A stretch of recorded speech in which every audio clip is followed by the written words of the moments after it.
Hello students, देखिए हमारे जो 3 चैप्टर्स हैं फर्स्ट यूनिट में वो ख़त्म हो चुके हैं। आज हम स्टार्ट कर रहे हैं चैप्टर नंबर 4। ठीक है, ये हमारी जो यूनिट है इसमें हमने पूरा रिप्रोडक्शन पढ़ा है।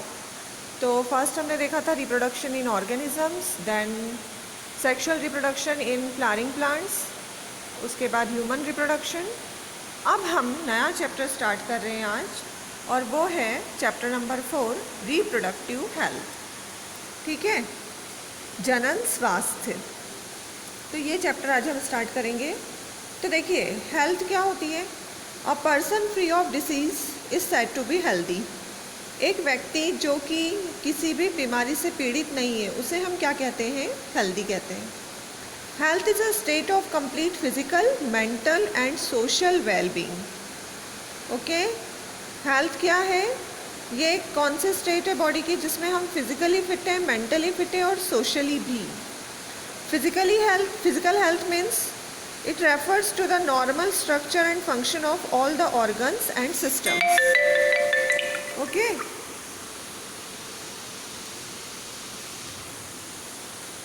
तो ये जो है फिजिकल हेल्थ में क्या आ जाएगा कि हमारे सारे ऑर्गन्स जो सिस्टम्स जो है वो प्रॉपर वर्क कर रहे हैं, नॉर्मल है। और फिज़िकल हेल्थ को हम बहुत सारे टेस्ट से डिटरमाइन कर सकते हैं। और मेंटल हेल्थ क्या होगी? मेंटल हेल्थ यानी मेंटली भी आप बिल्कुल फिट हैं, आपको कोई टेंशन नहीं है, कोई भी आपको परेशानी नहीं है। तो ऐसे व्यक्ति को हम क्या कहते हैं? हेल्दी पर्सन कहते हैं, जो फिज़िकली, मेंटली और सोशली क्या हो? फिट हो। तो इस चैप्टर में हम क्या पढ़ेंगे? Reproductive health. ठीक है, रिप्रोडक्टिव हेल्थ के बारे में हम इस चैप्टर में देखेंगे कि क्या होता है ये। तो देखिए, सबसे पहले रिप्रोडक्टिव हेल्थ, तो यहाँ पर देखिए क्या है? It is the state of physical, emotional, behavioural and social fitness for leading a reproductive life. यानी रिप्रोडक्टिव लाइफ को परसिस्ट करने के लिए फिज़िकली, इमोशनली, बिहेवियरली और सोशली फिटनेस जो है वो होगी, तो उसे हम क्या कह रहे हैं? Reproductive health. According to WHO, जो वर्ल्ड हेल्थ ऑर्गेनाइजेशन है, ठीक है, वर्ल्ड हेल्थ ऑर्गेनाइजेशन WHO, उनके according a total wellbeing in all aspect of reproduction, that is physical, emotional, behavioural and social. मतलब इन चारों पैमानों पे यदि आप फिट हैं तो क्या कहलाएंगे आप? Reproductively healthy.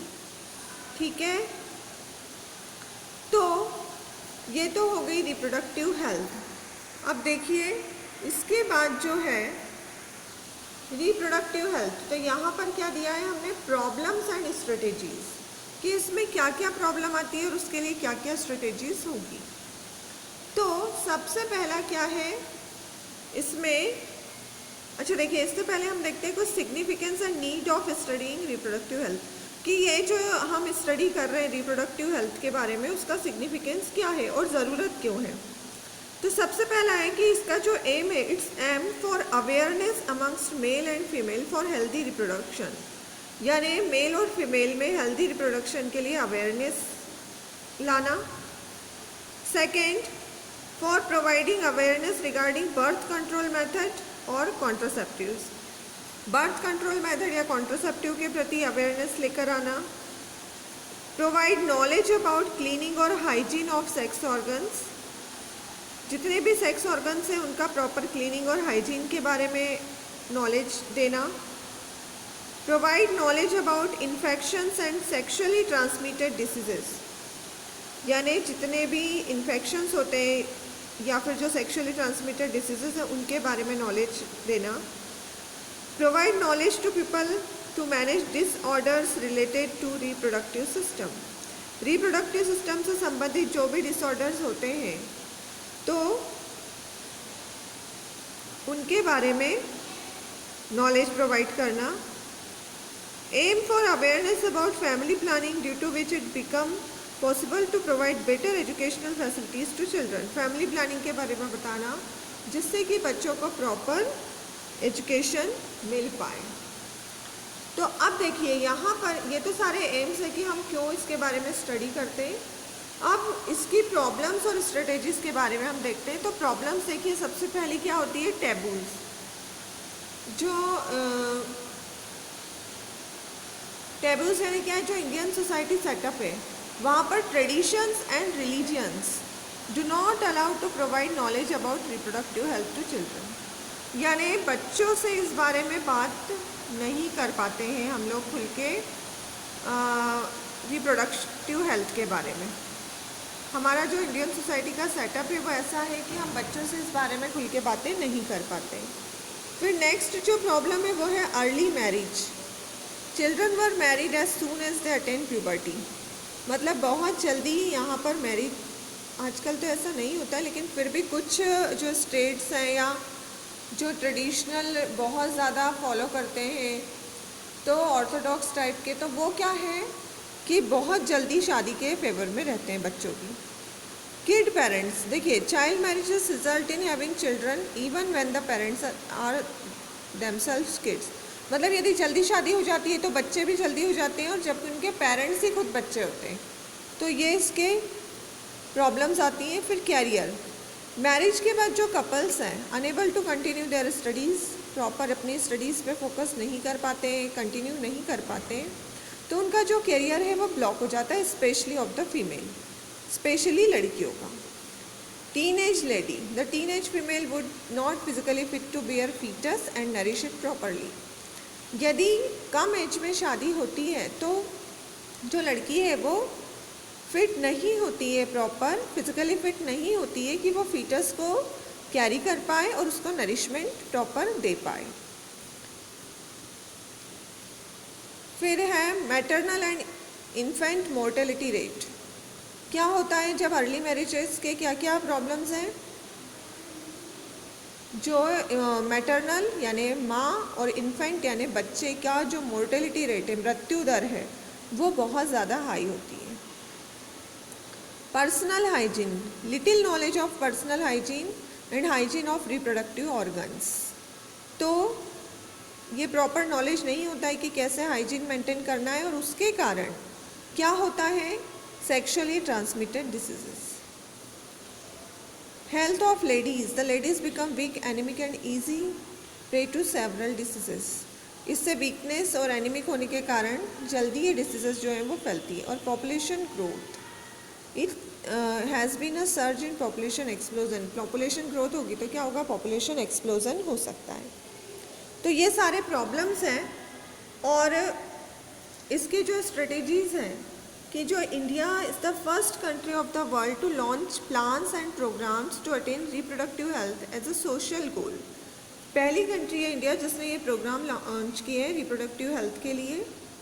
और इसके लिए जो फैमिली प्लानिंग प्रोग्राम लॉन्च किया गया था 1951 में, ये देखिए family planning in 1951, and its progress has been regularly monitored. उसको प्रॉपर मॉनिटर किया जाता है।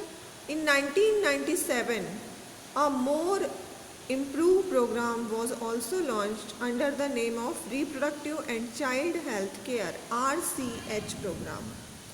ये 1997 में, 1951 में फैमिली प्लानिंग प्रोग्राम लॉन्च किया गया था और 1997 में reproductive and child health care programme. It has 3 goals. इसके 3 गोल्स क्या हैं? Reproductive health, fertility regulation and child care. ठीक है, reproductive health, fertility regulation and child care.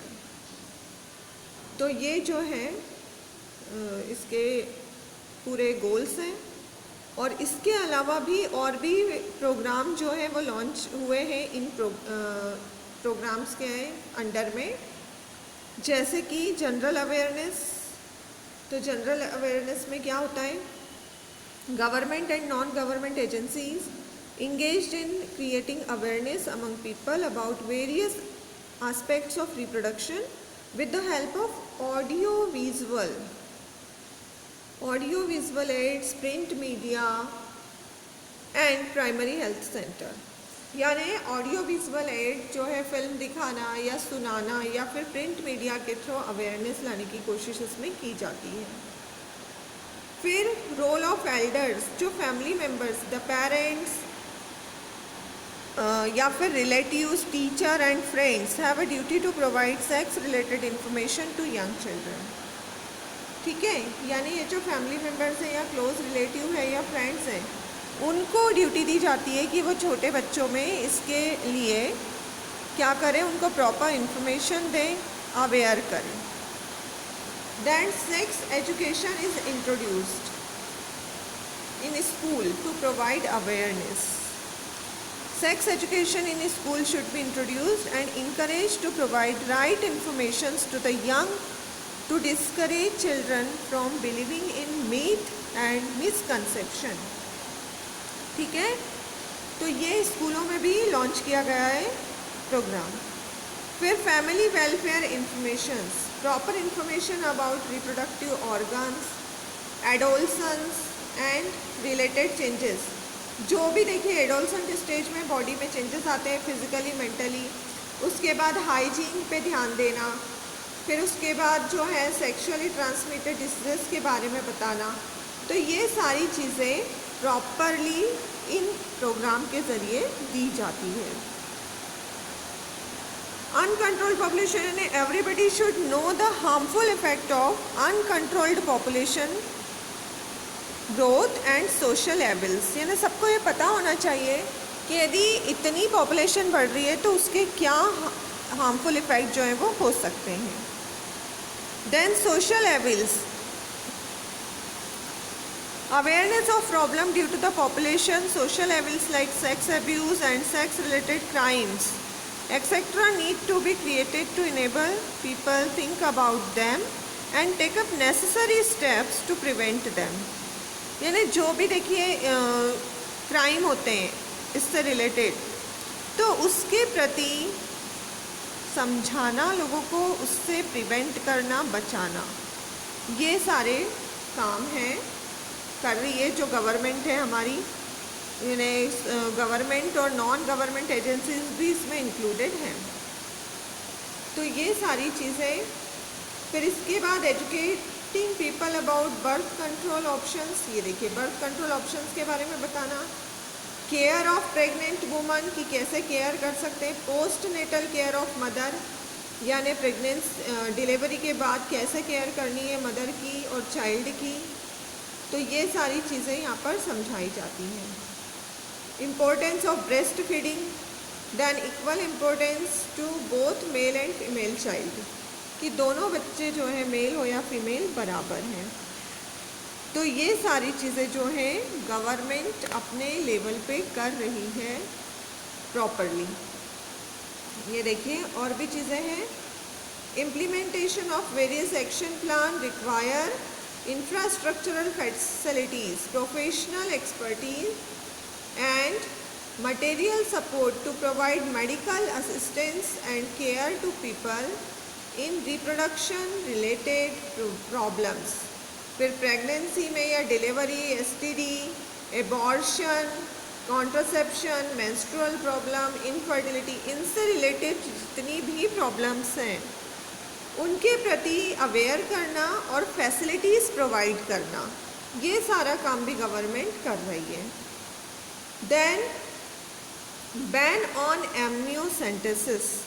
Amniocentesis क्या होता है? एमनियोसेंटेसिस एक प्रोसेस है, एक्चुअली ये एक अच्छी प्रोसेस है बट इसका गलत यूज़ हो रहा है। एमनियोसेंटेसिस में क्या होता है कि जो एमनियोटिक फ्लूइड होता है, अभी हमने लास्ट चैप्टर में पढ़ा था कि जो फीटस है उसके चारों तरफ ऐसे कैविटी बन जाती है एमनियॉन, और उसमें जो फ्लूइड होता है वो एमनियोटिक फ्लूइड, तो उसको सिरिंज के ज़रिए बाहर निकाल के उसमें देखा जाता है कि बच्चे में कोई एबनॉर्मलिटी तो नहीं है, प्रॉपर उसका पूरा डेवलपमेंट हो रहा है या नहीं हो रहा है।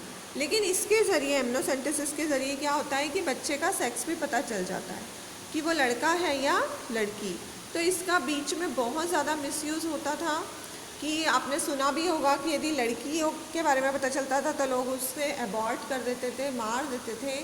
तो ये जो है एमनियोसेंटेसिस पे अब बैन लग चुका है वैसे तो, और लीगली ये क्या है, क्राइम है,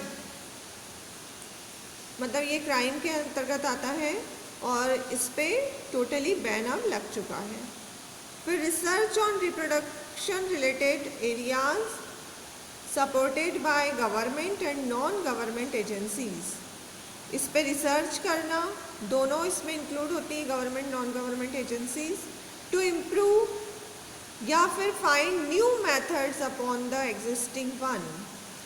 जैसे अलग अलग कॉन्ट्रासेप्टिव्स का जो रिसर्च हुई है उससे ये आई हैं दवाइयाँ, और ये कहाँ से, सेंट्रल ड्रग रिसर्च इंस्टीट्यूट, इसने ये लॉन्च की है। सहेली नाम की जो कॉन्ट्रासेप्टिव है, पिल्स हैं वो।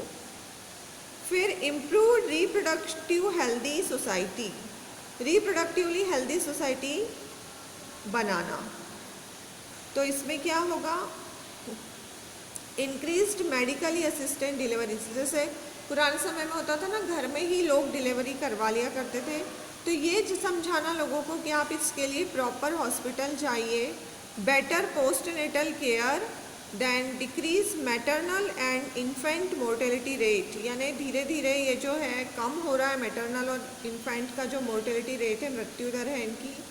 स्मॉल फैमिलीज़ के लिए अवेयर करना, better detection and care of STDs, यानी जो सेक्सुअली ट्रांसमिटेड डिसीजेस यदि हो भी जा रही है तो उसका डिटेक्शन और केयर, और increase facility for sex related problems.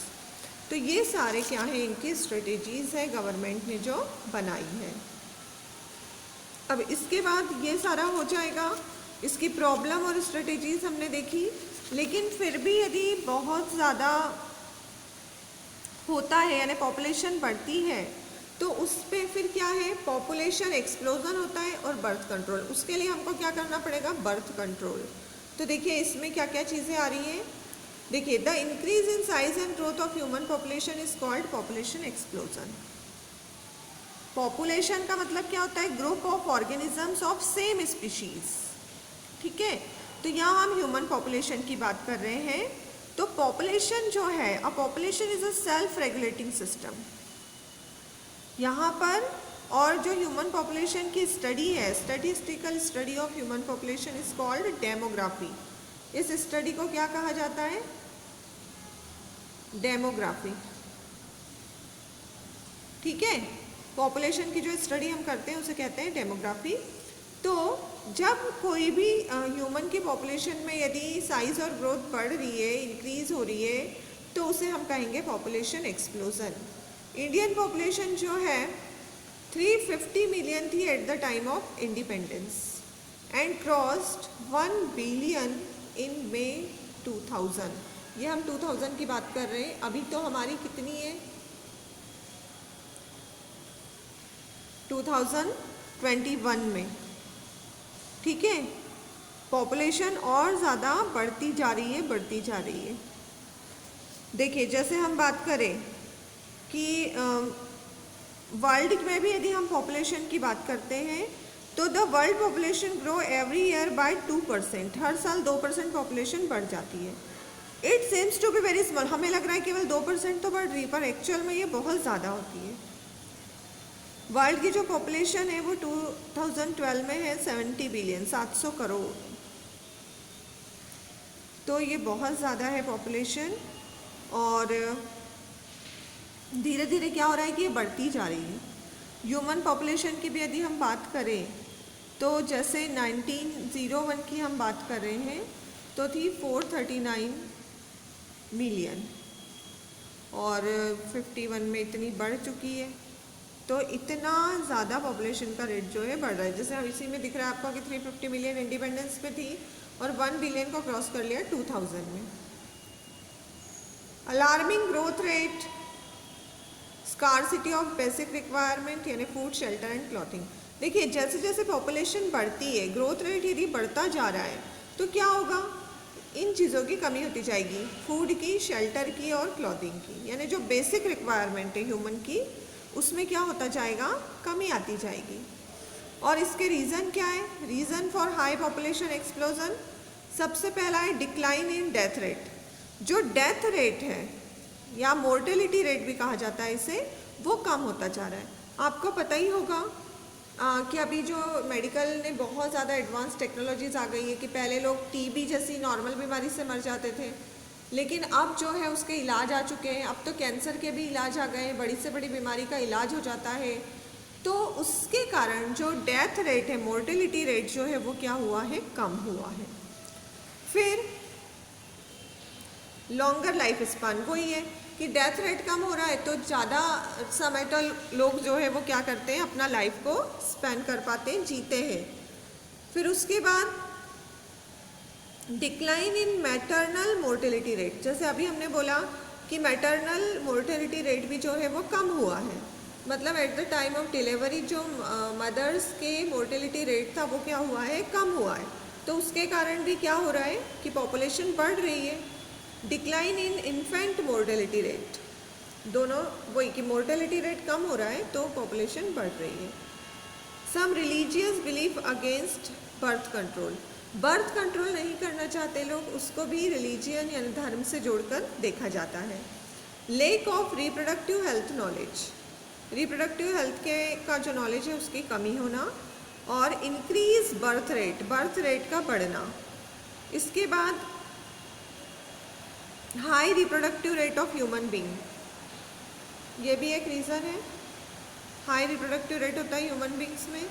उसके बाद सोशल टेब्यूज़ एंड टेंटम्स, इमिग्रेशन, इन्हें बाहर से लोगों का आना और यहीं पर रुक जाना, तो वो भी क्या क्या उससे भी पॉपुलेशन जो है वो बढ़ती है।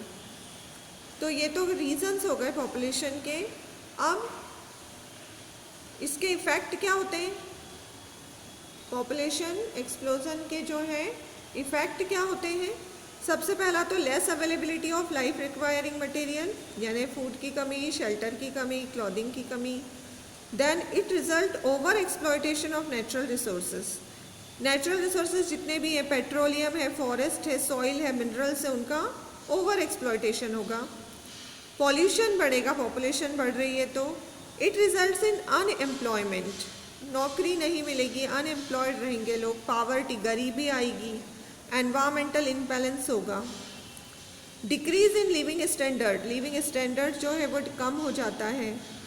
इसके अलावा it also causes shortage of food supply, unhealthy hygienic conditions, decreasing moral value and social status.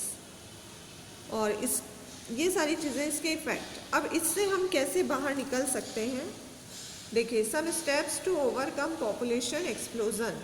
तो कैसे, फर्स्ट है motivate smaller families using contraceptive methods, मतलब ज़्यादा से ज़्यादा मोटिवेशन किस पे दें हम कि छोटी फैमिली रखें, स्मॉल फैमिलीज़ रखी जाएं, और उसके लिए कॉन्ट्रासेप्टिव का यूज़ कर सकते हैं, बर्थ कंट्रोल कर सकते हैं।